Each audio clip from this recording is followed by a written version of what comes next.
So we're back live from Coeur d'Alene, Idaho, North Idaho, in Ted's backyard, as you normally see us quite often when we don't have our COVID masks on. Um, and we want to bring out some information on words that are used in our minds that require some thinking to help you discover which of these words are most applicable to you. So we could kind of be the learning channel. We could kind of be the discovery channel. We could kind of be the great adventures of Ted and Jim. What we can't be is watch me, because there's no snow, so you can't really watch us. So you got to kind of listen and play along with the game that we're playing, which is building your knowledge to help you when the snow falls. So here we go. And snow's coming. It's coming. It's got to come. Whether or not we'll get to use it a lot, how it'll go, we can't answer those questions. Yeah, the earth. But anyhow, so Yeah. we're going to ask Ted a couple of questions using a couple of different words that I have written down previously. Let's take two types of words that we use in writing. One is offensive. So what's an offensive rider, Ted, to you? So, those are the guys that spit rub off of the lift. Not offensive like you insulted me, but offensive like in football or basketball. Yeah, it's easier for me to go with the defensive. So defensive, and a lot of, and this shows up in the body. Sometimes you see somebody lean back because it's a defensive posture, or I will use that word you are riding defensively. Your expectancy of what's happening is freaking you out, and the natural motion is to So if you move- stand for a is to second and move take away that. from it. And it's like if I was looking at you and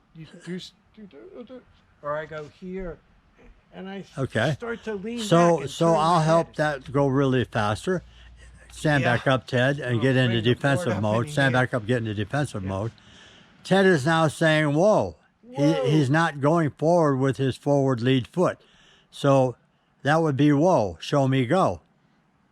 Notice how he moved more centered and towards the front foot. So there's a whoa and a go. That is very obvious in riders. So if you're a rider who rides further back, you may be a little more defensive. But I asked him to describe an offensive rider. So the offensive rider might be, the guy that gets all tuned up and freaked out, and it's just like, I'm gonna go. They may also be in the back leg, but they're gonna go. They're offensive defense would be also like you're looking at that terrain in front of me. Right. And- And he's comfortable with what he's saying because he has a plan that he's going to follow through on the best he can. Yeah. So offensive and defensive create different positions. Also, a defensive rider, in the view of watching somebody come across the mountain, might be somebody who takes more of a traverse line Yeah. across the hill for a long way. And then Safety. just before they run out of snow at the edge where the trees are, boom, they throw a quick movement in there, either a back foot kick or a shoulder throw or the arms or whatever. I need to turn now because I got nothing left. And then they ride all the way across. Now, another sign of a defensive rider is the person who rides for 4 years up and down the mountain doing the falling leaf and never actually goes through the fall line. All right? Yeah, Because they're not comfortable and they're with defensive that 'cause fall line yet. They're So scared. They're scared. we could actually say, okay, we could cut this and say, okay, that's what we wanted to talk about today, but we're going to continue. It's going to get a little long. So what I would suggest to people viewing is if you find this section a little long, fast forward it and then continue with the next section we pick up. That'll help you to get through the video to the part that you may be most interested in rather than just what we're saying. may relate to what Right. you do. Yeah. So now we come into two other words which play along with offensive and defensive, active and reactive. And I just kind of touched on those a moment ago. Right. So how's that apply to you, Ted, in the world of boarding? So To you yourself, again, active and reactive. reactive is that something happened and I didn't know it was going to happen. I didn't anticipate it, and I respond to that so I don't fall or hit something or whatever. That's reactive. And active is where I am thinking out in front of myself and I am deliberately going there, or I am looking at the mountain and saying, oh, there's an uphill traverse over here. That'll slow me down. I'm actively going to ride into that. I'm actively going to ride away from that and I'm going to pick up speed. It depends on what I want to do. And active is me deliberately going after it, and reactive is just like whatever the world throws at me. All right, cool. So what could help all riders is the day you show up at the mountain is going out and finding out what the snow conditions are.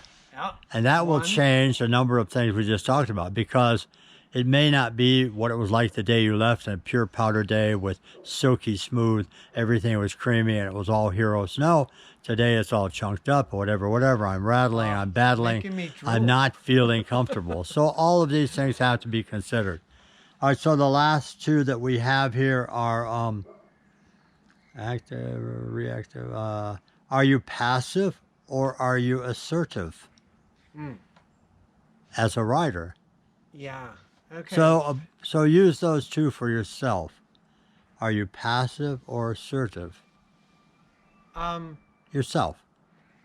The passive ride for me, yourself. For me, the passive ride is when I'm just going to ride the edge. I'm just going to ride the edge, and I'm going to let the board. The board's going to determine the line, the radius is determined by the board. Everything, I set my body one way, and I don't move it around a lot, and I just let the board go ahead and take me where it will go. I still have to actively make it turn and do things, but I'm not as dynamic. You wouldn't see as much motion coming out of me as you would see me coming down the line. And could that passiveness in your riding come from your comfortability and your previous knowledge of the use of your body? Yeah. So the more times you go out, the more times you practice a drill or that particular run, the more you might be a little more passive because of comfortability and understanding, because the body says, well, I kind of know what you want me to do. I've been here before. Let's ride, right? Equivalent is like the kids that we teach, and they say, I already know how to ride. I can get from here to there, and they can go straight down. I would call that a passive ride. They just stand on the board and go, and they're gone. And I might call it passive unless the direction was straight down. Then I might call it overly aggressive, and possibly the fact that you don't understand the consequence of this action. Yeah, but it's just like it's just putting it in gear and then and hoping it stays on the road. You know, it's instead of getting involved with it. All right, so Ted, with all of these things we talked about, we have a saying in PSIA. There are 4 things that the student normally is doing or does. There's the doer, the watcher, the feeler, and the thinker. Correct? Oh, okay. All right, and so what do we call those things? The doer, the watcher, the thinker, the feeler. From our perspective, they are the students learning. It's the students learning. It's their MO. It's the way they operate. They're either they recognize kinesthetic things, but they don't recognize visual things. They understand when you're auditorial, when you're hearing. Other students don't hear a word. They just want to see it. They're visuals. So there's these different learning styles. Right. All right, cool. So everybody needs to kind of understand that on the other side of things. All of you out there have different learning styles. So this video, just watching and listening to us, may help some. The words may help some. When we get on snow, the pictures will help others, etc., etc. So these are all things. Now, if I take myself and take all of the words that were there, and I'm sure Ted will agree, hopefully he will agree, I am an offensive, not offensive like, no, say bad things. But I can be offensive in a very relaxed mode. You don't spit off the chair, Jim. I can be defensive. I can be active. I can be reactive. I can be passive. I can be aggressive. And every one of those traits will come out in me as a rider, depending on the conditions of the day and how I feel and stuff like that. So don't ever think that there's just one way to solve a problem. But what we like to say is, one of our last things that we did was we talked about range of motion. So range of motion means learning your body and how much you can move or not move, and where you're restricted, where you don't have flexibility, where you need more flexibility, etc. This summer, you should be trying to figure that out by kneeling, sitting on the floor, putting on your board, squatting, rocking, whatever it takes, and find out what your limitations are and try to increase that range of motion. That's going to help you tremendously when the season does start. So I'm not going to belabor this anymore. We hope that this is helpful, and that you guys will continue to tune in and like the channel and get other people to subscribe. Again, what we are is, I'm going to say it in a kind of a strange way, we feel like we are the food, or the guy who stands in his kitchen looking at the aquarium, dumping the food over the top of the water for the fish to take and enjoy and grow. So that's a strange analogy because we're two strange old guys, but that's kind of how we feel about what we're trying to do. We're not trying to say we're entertaining. We're not trying to say we're funny. We're weird. But anyhow, so enjoy the food that we're feeding on top of the water. Take it if you want it. If you don't want it, that's okay too, because we're here to help those who want to help themselves.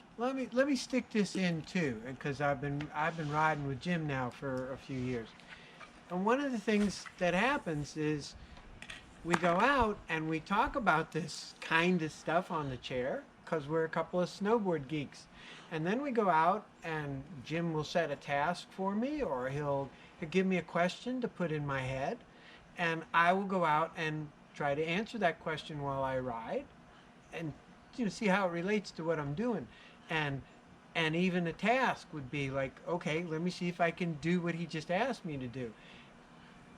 And what's happened is my ride's gotten better. It's gotten more comfortable. It's gotten better. It's more delightful. It lasts longer. The winter goes longer. I'm not tired. And, all of the things that make it more fun. So all this may sound confusing, and it sounds like more than you want to do or anything else. It's worth it. It's worth it. It's particularly worth it because we're not charging you a penny. So we're going to sign off with that, and hope that you guys will stay tuned. It's going to take a while to get it out because my film editor has a full-time job and only comes home on the weekends now, which is great for me. She didn't want to hear that. But anyhow, it does restrict our ability to put it out. Okay, so, good. Later, guys. All right.